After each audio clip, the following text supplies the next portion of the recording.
नमस्कार सर्वांना, तुमचं सर्वांचं स्वागत आहे माझ्या नवीन एका ब्लॉगमध्ये।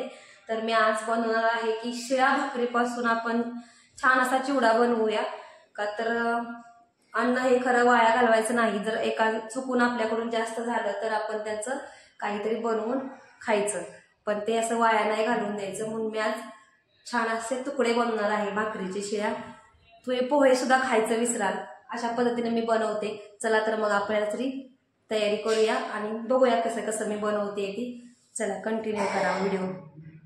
मी तर मिक्सर मध्ये बारीक करून घेणार आहे। शिळी आहे ती भाकरी आपली, चला तर मग करून घेऊया।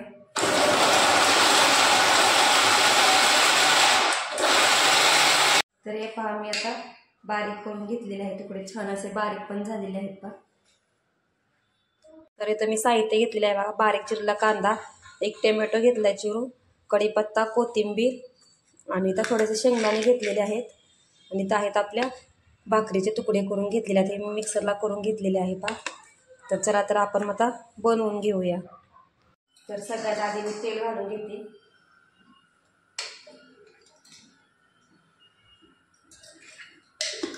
तेल छान गरम झालं की आपण त्याच्यामध्ये शेंगदाणे फ्राय करून घेणार आहे।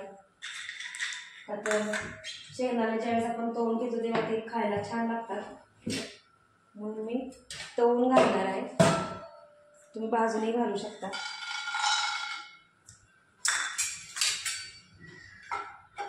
छान असं तळून घ्यायचं लालसर होईपर्यंत। हे पहा, आपले शेंगदाणे आता छान लालसर रंगात तळून झाले आहे। आता मी याच्यात बाउलमध्येच काढून घेतले।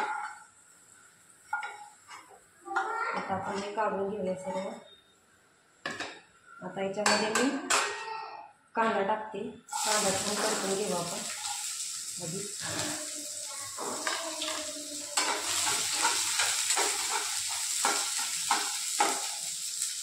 हे पहा, आपला कांदा आता छान भाजत आला आहे। तर मी थोडंसं जिरं घालते, थोडीशी मोहरी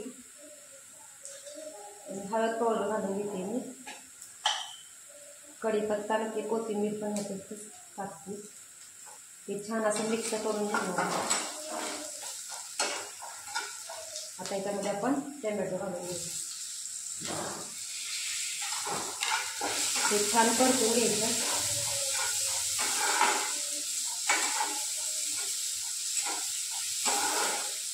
छान असं परतल्यावर त्याच्यामध्ये आपण एक चमचाने तिखट घालणार आहे।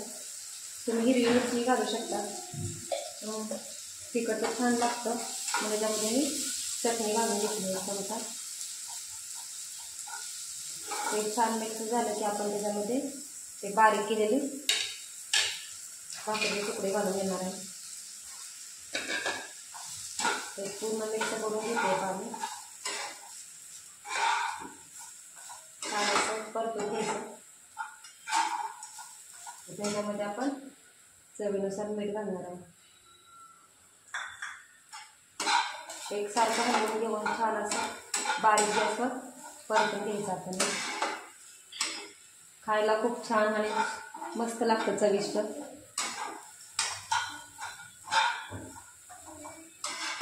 हे पहा, कलर पण किती छान आला,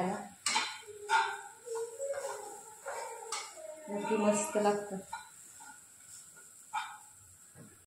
5 मिनिट असं बारीक गॅसवर जरा परतून घ्यायचं, म्हणजे खूप छान असं कुरकुरीत होतं भाकरीचे तुकडे।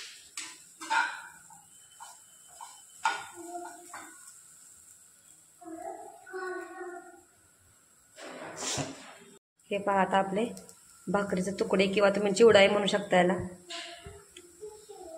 तयार झालेला आहे।